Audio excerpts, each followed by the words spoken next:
What's up, everybody? Doc Dark1985. There's levels to this. I know. I haven't seen you in a while, but it's okay. I appreciate all of you that notice, people that hit me up, said some things. Doc, where you at? It's only been like 4 days, but the truth is this: I'm working on something for my personal job where if I get this done, it puts me in a really good position to, God willing, if God wants it, to promote. So I got to do my part, pray about it, and let God do the rest, right? If it's for me, it's for me. If it's not for me, it's not for me. But sometimes you got to grind and you can't play games, and I can't play, YouTube. As you guys know, YouTube for me is a hobby. I don't do this for the financial gain or anything. And gaming for me is a hobby as well. I'm not like a hardcore gamer or enthusiast. So this past week, I've been gaming probably the least that I would, because I've been trying to knock out this project that I'm working on. So far, so good though. I believe I should be done with it this weekend, and then all next week, back to your regular scheduled programming. Again, God willing, right? But while I've been gone, I don't want too many things to keep on piling up. So there's a few things that I do want to talk to you about, or at least a few things that I've noticed. So just because I haven't been making content doesn't mean that I haven't been watching content or consuming content or seeing what everybody else is talking about in the gaming industry. And obviously I'm going to give you my opinion, my humble opinion on this, but very accurate. My opinion is usually pretty accurate. All right. What I see happening right now is a state of a fan base that had a firm foundation, and now that foundation is being rocked, and that's the PlayStation foundation, the PlayStation fan. Now, the Xbox fan already went through this, saw this, went through their denial phase, and now Xbox fans were on the other side, and you're either like me, where you've moved away from the Xbox console and you're on PC, so you can still dabble with Xbox if you want to, or you've come to terms with what Xbox is doing and you're staying on the Xbox console because you just like the Xbox console and you like that ecosystem, right? And then there's a few Xbox fans that actually did make the full transition over to PlayStation. And that's really ironic because now PlayStation is doing the exact same moves that Xbox is doing. So the same reason that you left Xbox is the same thing that Sony is doing right now. And you'll have people in denial saying that no, Sony is not doing the same thing. But whenever you tell them that yes, they are doing the same thing, they have to give you some weird, strange caveat to make it seem like it's not the same thing, right? But we all know it's the same thing. All it's going to take, eventually there will be a game that goes to Xbox that you won't be able to excuse, right? But here's the thing, there's nothing wrong with that. Exclusivity is dead. We don't live in the old generations anymore. Exclusives don't sell PlayStations. Exclusives sell Nintendo. They don't sell PlayStations. I'm sorry. Most people buy a PlayStation, as I've been saying, for multi-plat games, and that's okay. PlayStation is seeing that there's money on the other side. There's enough money, I guess, on the Xbox side for them to put their games over there, and that's happening. Now, PlayStation just raised the price of the PlayStations. Now those things are, I think, $50 more expensive. It's really unfortunate for someone that hasn't picked up a PlayStation, but what are we going to do? Everyone's raising prices, so it is what it is. And as they keep raising prices, now, once again, you look at the Series S and it's looking like the bargain console that makes sense. Apparently, Black Myth Wukong does run on the Xbox Series S at 60 FPS, which means that there's a lot of people out there, and you know who you are. Don't make me call you by name. Shout out to Nib. Got no beef with you, brother. Shout out with D-Batch. Got no beef with you either, brother. But correct me if I'm wrong. I think y'all were pretty strong on saying that Wukong couldn't run on the Xbox Series S. And now apparently they got it running at 60. I don't know. Maybe what I saw was wrong, but you guys let me know. Correct me if I'm wrong. The Turk already had the thing running on a 8 gigabyte GPU or something like that. So I don't know about specs like that. I'm not the technical expert or anything like that. I just watch and see, and then I play the games, and if they run, they run. If they don't, they run. They don't. But to me, it was weird that something that's on the Xbox, on the PlayStation, couldn't run on the Xbox. But hey, the developer said that it was the Series S's fault. Well, apparently it was their fault for not knowing how to properly develop for the Series S. If you want to spin it, that the Series S is too complicated and it took too much time, whatever. But at the end of the day, the Xbox Series S is capable. Okay. So that thing happened with Wukong.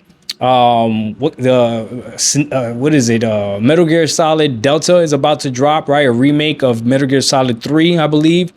I actually am excited for that. Shout out to Lion. Lion bought me on Steam Metal Gear Solid 3, but told me this month, like, hey, you might want to wait till the remake comes out so you could play a more refined version. So I am excited for that. I'll see at what price it drops, and I'll see if maybe I'll pick that up or not, because I've never played Metal Gear Solid 3, and people are telling me that it's a phenomenal game, right? So I am pretty excited about that. I'm not going to lie. So that's something else that's happening. The beta for Battlefield 6 was out all last weekend as well. People are loving it. That's great. More competition for Call of Duty. That's great. I know during Gamescom happened. I didn't see anything crazy exciting. Some people liked the Call of Duty trailer. Some people didn't like the Call of Duty trailer. I saw a little bit. It looked like Call of Duty to me.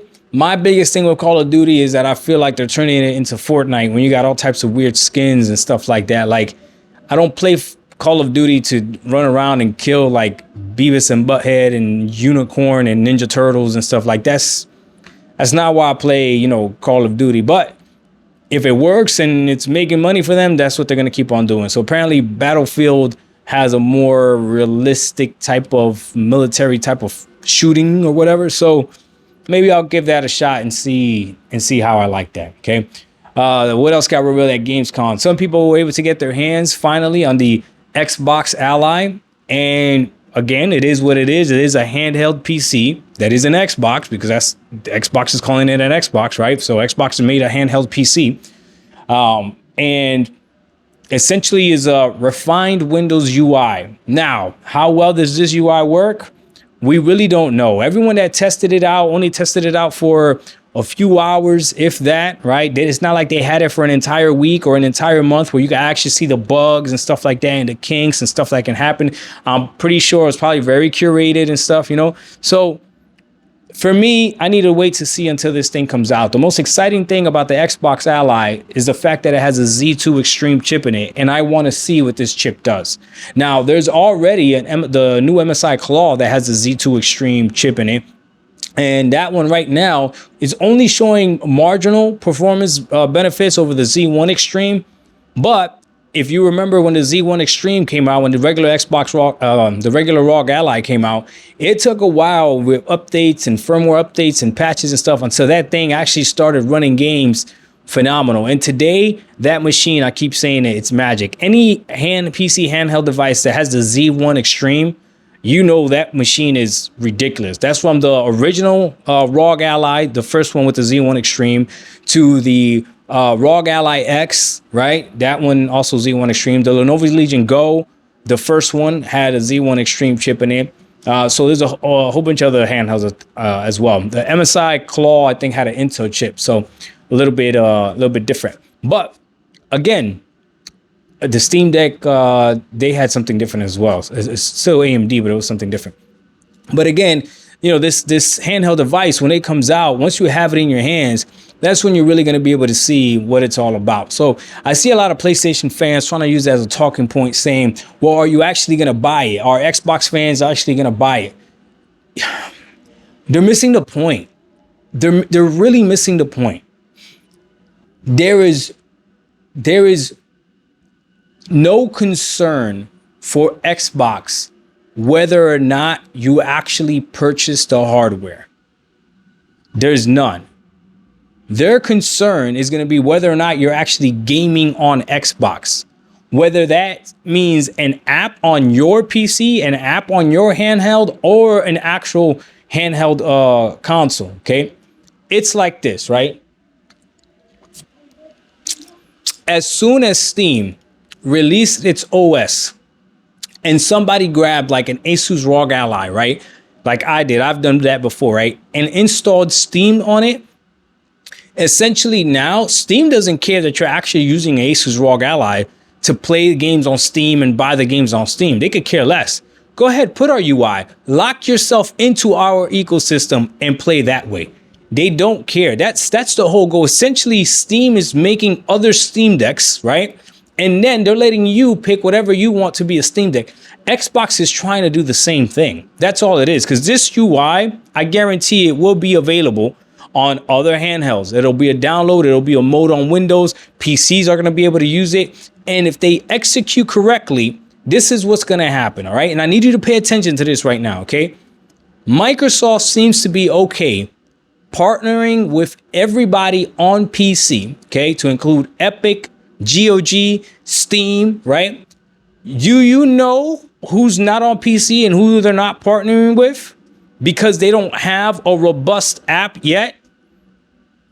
PlayStation and Nintendo. So imagine a world where Xbox is simply telling Steam, GOG, Epic, like, hey, you know all the cut that you guys are giving PlayStation?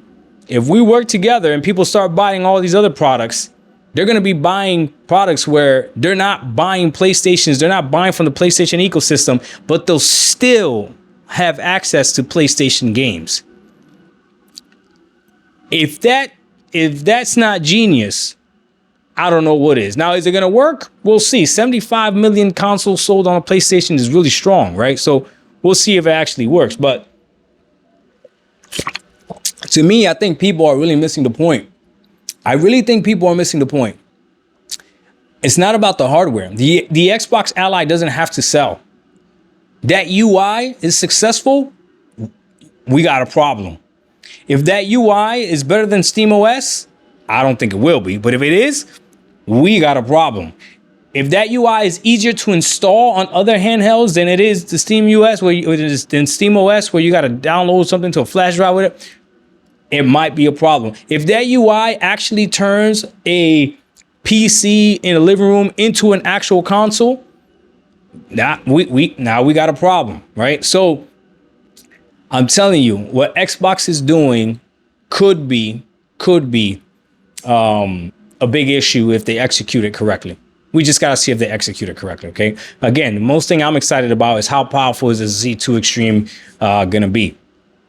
I wouldn't mind if Asus also made a SteamOS version of this Ally or whatever. What if they made a Steam Ally X?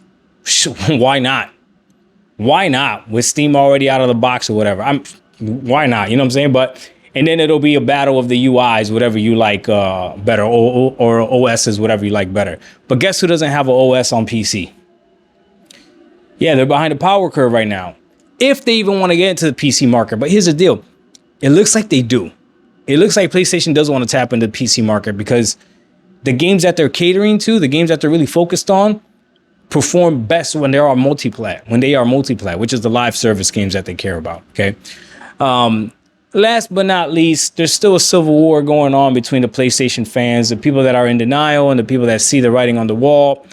Look, man, if you like PlayStation, continue enjoying your PlayStation. PlayStation is not going to abandon that console. I can guarantee you that. Everyone knows that the support for the console, as far as PlayStation goes, will not go away.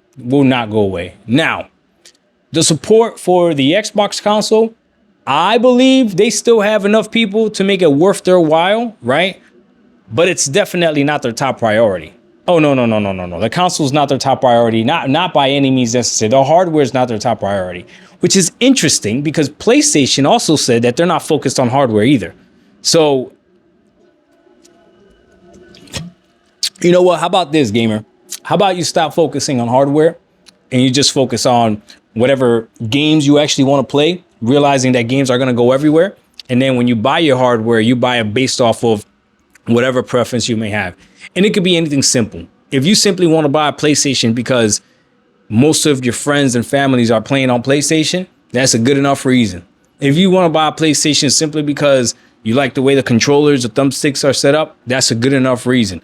If you want to buy a PlayStation because you want to carry on your backwards library, that's a good enough reason as well. But If you're looking for the best gaming experience, I don't know if the future is with PlayStation. It might be a PC, it might be a handheld for you, or it might be whatever this direction Xbox is going. Literally, Xbox went from the company that was losing the console war to the company that might make consoles obsolete. And that, my friend, is genius. Oh, we're going to lose at this? You know what? We're going to make this irrelevant then. Doc Dog 1985. There's levels to this. We out. Peace.